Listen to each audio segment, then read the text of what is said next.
Eu sou o Lanner, mecânico responsável pela Eletrolânner. E a dica de hoje é: se a sua lavadora faz barulho na hora de centrifugar e na hora de lavar não faz o barulho, pode ser o mecanismo dela que está com os rolamentos desgastados. O mecanismo da sua lavadora é essa peça aqui. Ela está completa. Aqui embaixo tem um rolamento e em cima outro rolamento que é protegido por essa borracha, que é o retentor.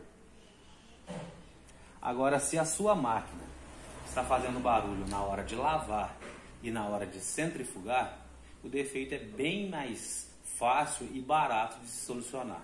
Pode ser os rolamentos do motor. Estou com o motor aqui em cima da mesa. Os dois motores são da Electrolux. Aquele mecanismo é de uma Brastemp, mas é o mesmo segmento. Trabalham, com rolamentos e retentores para proteger e diminuir os ruídos da sua lavadora. Esse é um motor que está com um rolamento ruim. Eu vou aproximar bastante o celular aqui para ouvir o barulho desse motor quando roda. Vou repetir o barulho. Esse é o motor que está com os rolamentos comprometidos. E esse já é um motor que eu fiz a substituição do rolamento. Eu vou rodar ele aqui e vocês vão ver, ó.